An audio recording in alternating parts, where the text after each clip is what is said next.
Hello, everyone. This is an intro to business case study, and we are Owen and Laura. We're going to be looking at the Arkansas Egg Company case.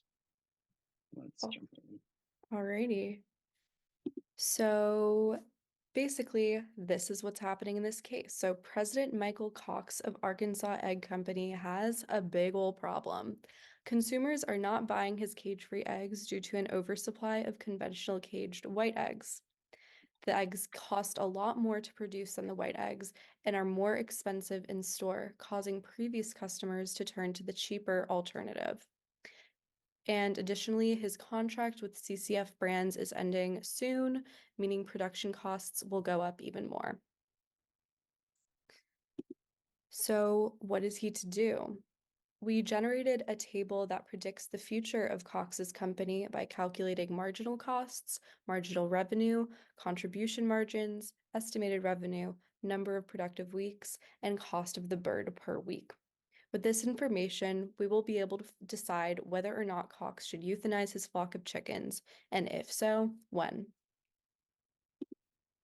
So here's some of the definitions that we have for this table. So marginal costs is the change in the total cost that arises when the quantity produced has increased. Marginal revenue is the increase in revenue from the sale of one additional unit of product. And estimated revenue is the price of your product or service by the expected sales. And then you calculate contribution margin by revenue minus variable costs. And so here are formulas. So there are several important formulas. So to find marginal costs, we have to take the cost of each hen per week and multiply that by the number of weeks when that hen has lived. Marginal revenue we get from multiplying the estimated revenue of a dozen eggs multiplied by the number of dozens of eggs laid, which can be less than one, so we have to use decimals sometimes. Then there's the contribution margin, um, and that is marginal revenue minus marginal costs. Estimated revenue for a dozen eggs is the estimated contract costs times the markup plus one, which is 100% plus the percent markup. And then there's the number of productive weeks. The hens are only laying eggs for a certain amount of weeks in their lifetime, so that's the sum of the weeks.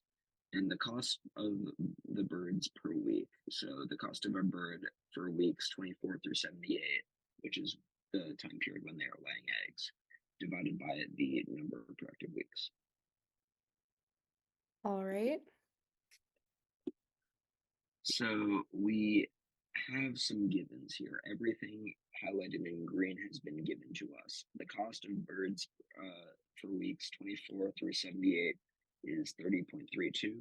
The estimated contract cost is what we are gaining for each dozen eggs. And we also have to factor a markup into that. And using the formula, the estimated revenue we get for a dozen eggs is $1.819. And the number of productive weeks includes week 23 and goes all the way to week 78. Before then, they aren't laying eggs, but that's 55. So the cost per bird per week is just 30.32 divided by 55 weeks. So we get 0.55. So that gives us our marginal costs. And as you can see here, the contribution margin total is positive. So we are making money. And it is only negative the week right after the layers start laying eggs and week 78, which is after the most productive time period for hens who lay eggs. So it might be worth euthanizing them around this time, but it is definitely not worth euthanizing all of them immediately because we are making money. All right. So would you like to go, Owen, or would you like me to? I can do this one. So the course Alrighty. of action. So the lower the contract cost, the less money we get. And at week 24 and 78, the contribution margin is extremely low at negative 10%. And due to significant profit being made in the 55 weeks between then, it does not make sense to kill the chickens at week 24. If we gave AI this problem, they would probably say kill the chickens at week 24, but it isn't taking into account the that we would break even if we allowed the chickens to keep producing. Therefore, it makes sense to only euthanize the chickens when the total contribution margin is negative and after peak production, since Cox is producing enough to break even, as we'll discuss later. And the lower the contract cost, the lower the contribution margin is. And if it goes below 1.069, the contribution margin actually becomes negative, which means that it is not worth doing this at all. However, we don't lose money if it is higher than this, so we are safe.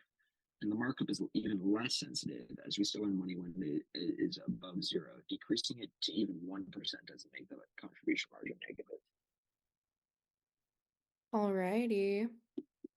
So here's our break-even analysis. So the way that we got our break-even point was dividing fixed costs divided by the contribution margin. And our fixed costs were the fixed costs as well as the pre-production costs, and that ended up being $14.90 per bird. And then our contribution margin was $17.88. So when we divided that, we got 0.83. And with that, we find that after week 29, Cox broke even. If we go back to the table just for 1 second, we can add up the contribution margins and see that at week 29 through 39, 5.61 is added. And that means that we are well over 0.83. So that is when we break even. Yes, But before exactly. that, we have not broken even. So other elements that might have a bearing on this decision. So there are a good amount of unforeseen costs that could come up in practice. So potentially in an uncontrolled environment, what happens if the chickens get sick? This creates the potential that some of the flock might pass away during peak profit weeks. Additionally, the costs of medical interventions to heal the chickens would make a significant impact on profits as well. Another one is that stock market crashes could contribute with changes in revenue, such as the one that Cox's grandfather, an independent cage producer, experienced in 1999, that Cox actually purchased assets from. So what do we do with the other hens? So as Owen was saying, keep the birds and only kill them if/when the total contribution margin is negative. However, it isn't worth euthanizing all 130,000 chickens as the contribution margin total, as calculated in our table, is positive, being 17.88.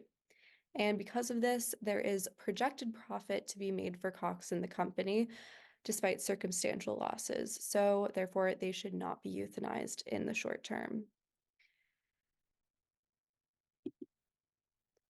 Do you have anything else to add, Owen?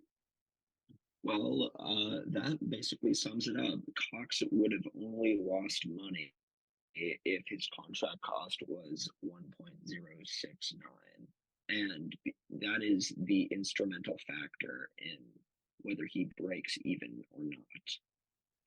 And that is because it directly affects the contribution margin. And if all the contribution margins are negative, he's more likely to wind up with a negative total contribution margin. And because of circumstantial misfortunes in the past, we should be wary in the long term.